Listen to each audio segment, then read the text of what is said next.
काफ़ी लोगों की समस्याएं ऐसी हो सकती है, तो इस कमेंट के माध्यम से आपकी भी समस्या सॉल्व हो सकती है। तो वीडियो को लास्ट तक जरूर देखें। फ्रेंड्स, मैं कमलेश और आप देख रहे हैं कमलेश सोनी लाइफ एक्सपीरियंस में। आप सब लोगों का स्वागत है। जय श्री राम। तो चलिए हम फटाफट उस कमेंट को पढ़ते हैं और उस कमेंट का आंसर हम देते हैं कि क्या होना चाहिए, ऐसी स्थिति में क्या करना चाहिए। ठीक है, तो पहले हम उस कमेंट को पढ़ लेते हैं। कमेंट कुछ इस तरह से है। मेरे पति मुझे गाली देते हैं, बाहर रहते हैं, जो उनकी मम्मी बोल दे वो उनके लिए सच होता है। हमेशा मेरे से कभी नहीं पूछा जाता कि सही है या गलत। और जब मेरे साथ अभी रह कर गए, मतलब वो मायके में है और उनके साथ रह कर गए 10 दिन, तो बहुत अच्छे से रह कर गए, घुमाया भी, प्यार से रखा, पर कभी पैसे वगैरह नहीं देकर जाते। मेरे कैरेक्टर पर भी उंगली उठाते हैं, वो भी पूरे घर में। और फ़ोन को ज़्यादा यूज करती हूँ तो मेरा फ़ोन चलाना बंद कर रहे थे सभी लोग। मेरे हस्बैंड मेरी बहन से भी बहुत कुछ बोल के जाते और मैं सुनती रहती। अब समझ में नहीं आ रहा कि क्या करूँ। मुझे अभी मेरे मायके भेज दिया गया। मेरी सास वैसे तो बोलेगी तुम मेरी बेटी जैसी हो, पर कभी बेटी नहीं माना। अपने बेटे से कभी मेरे सामने बात नहीं करती, हमेशा मुझे ही चुप कराती है। तो देखिए, ये जो समस्या आपकी है ये घर घर की समस्या है। सबसे पहली बात कि आपने जो एक बात बोली कि मेरे हस्बैंड मुझे एक भी पैसा नहीं दे के जाते, मतलब आते हैं, मायके में आप हो, बहुत अच्छे तरीके से आपके साथ रहते हैं, समय बिताते हैं, ऊपर से शक की भी है, शक भी करते हैं और माँ का कहना सुनते हैं। ये नहीं देखते कि कौन सही है और कौन गलत है। कहीं ना कहीं आपके हस्बैंड पूरी तरह से सेल्फ डिपेंड नहीं है। जो व्यक्ति सेल्फ डिपेंड होता है वह व्यक्ति चीज़ों को समझता है, क्या सही और क्या गलत है, किसी के कहने मात्र से कोई चीज़ नहीं करता है। तो कहीं ना कहीं वो सेल्फ डिपेंड नहीं है, पैसों से भी कमज़ोर है, मतलब पैसे कमाने में भी अच्छे नहीं है, इसी वजह से वो पैसे आप पे खर्च भी नहीं करते। और कुछ कमजोरी उनके अंदर है जिसकी वजह से वो शक भी करते हैं। और कहीं ना कहीं आपकी भी गलती रही होगी, इस चीज़ को आप भी एक्सेप्ट करो। अगर आप अपने पति के साथ रहना चाहती हैं तो आपको जैसे हैं वैसे एक्सेप्ट करना होगा, क्योंकि हमारा चुनाव ही हमें जीवन में खुशी या गम देता है, दुख या सुख देता है। तो अब आपके हस्बैंड की शादी आपसे कैसे हुई, लव मैरिज हुई, अरेंज मैरिज हुई, ये आपको पता है। अगर लव मैरिज हुई तो ये आपका चुनाव है। आप चाहें तो उनके साथ जैसे हैं वैसे में रह सकती हैं, या फिर अपने पैरों पे खुद खड़े हो जाइए, अपने निर्णय खुद लीजिए।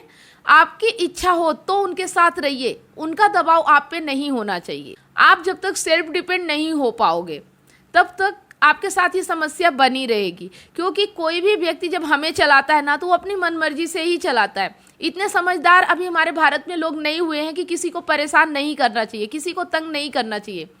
वो तो पत्नी को अपनी प्रॉपर्टी समझते हैं कि हम जैसा चाहेंगे वैसा पत्नी को रखेंगे। कई जगह ऐसा होता है, बहुत से पुरुष समझदार होते हैं और पुरुष वही समझदार होते हैं जो पुरुष सेल्फ डिपेंड होते हैं, अच्छी इनकम करते हैं और पैसों के लिए हमेशा काम करते रहते हैं। किसी से पैसा मांगने की जरूरत नहीं पड़ती, उल्टा पैसे सभी को देते रहते हैं, खर्च करते रहते हैं। वही पुरुष समझदार भी होते हैं, क्योंकि उन्हें पैसों की समझ होती है, जिंदगी जीने की कला आती है।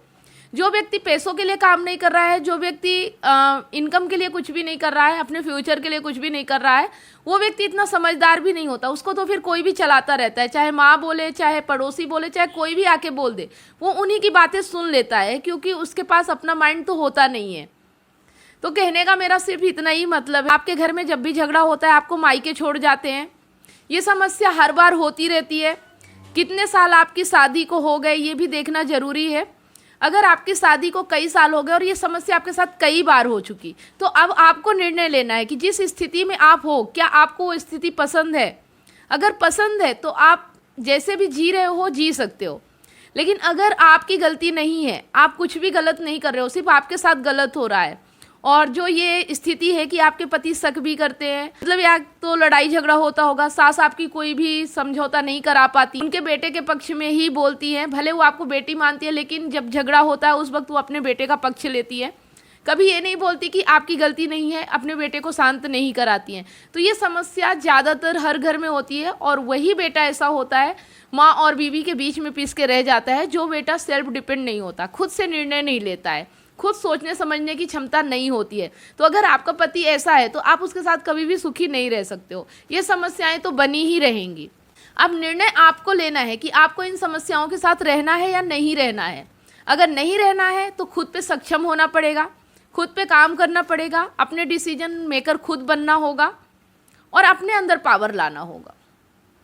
अगर ये सब आप कर सकती हैं तो आप जो भी समस्या है उस समस्या से निजात पा सकती हैं, छुटकारा पा सकती हैं। लेकिन अगर आप ये नहीं करेंगी तो आपको ऐसी समस्याओं को झेलना ही पड़ेगा, क्योंकि मजबूरी है, औरतों की मजबूरी है। अगर वो सेल्फ डिपेंड नहीं हो पाती ना तो उन्हें किसी ना किसी का सहना ही पड़ता है, चाहे पेरेंट्स का सहे, चाहे पति का सहे, चाहे सास ससुर का सहे। जब तक वो सेल्फ डिपेंड नहीं होती तो किसी ना किसी के अंडर में उन्हें रहना ही पड़ता है। ये दुनिया की रीत है कि अगर कोई भी सेल्फ डिपेंड नहीं है ना तो उसे किसी ना किसी के अंडर में रहना ही होगा और वो अपनी मर्जी से चलाएगा और आपको चलना पड़ेगा। तो सबसे बड़ी बात यही है कि अगर आपको ये सब चीज़ परेशानी लग रही है, आप इसमें नहीं रहना चाहते हो, तो अपने आप को सेल्फ डिपेंड बनाओ, आपकी आधी समस्या ख़त्म हो जाएगी। फिर आपके पति को भी अगर आपके साथ रहना हुआ, उनको भी आपसे प्यार हुआ, तो वो भी कुछ समझौते करेंगे और आपके साथ रहने को मंजूर करेंगे, तो दोनों का रिश्ता बेहतर चल पाएगा। सिर्फ एक तरफा रिश्ते नहीं चलते हैं, खाली आपकी ही ज़रूरत है उनके साथ रहना, ऐसा नहीं हो सकता। ठीक है, तो आपका बस जो कमेंट है इसका यही सलूशन है कि आपको सेल्फ डिपेंड होना पड़ेगा, अपने निर्णय खुद लेने की क्षमता अपने अंदर पैदा करनी होगी। अभी आप में क्षमता नहीं है, इसीलिए आपके साथ ऐसा हो रहा है। और आपके हस्बैंड भी इतने समझदार नहीं है कि वो आपको प्रताड़ित ना करे। तो मुझे उम्मीद है कि जो मैंने अभी आपको बताया है ये चीज़ें आपको समझ में आ चुकी होंगी। समझ में आया तो कमेंट करके ज़रूर बताएं, ये वीडियो आप तक ज़रूर पहुंचेगा। वीडियो अच्छा लगा तो लाइक और अपने दोस्तों के साथ भी इसे शेयर करें, ताकि और भी महिलाएं अगर इसी तरह से परेशान हैं तो वो भी अपने निर्णय खुद लेने में सक्षम हो सके। फिर मिलते हैं नेक्स्ट वीडियो के साथ, तब तक आप सब लोगों को जय श्री राम।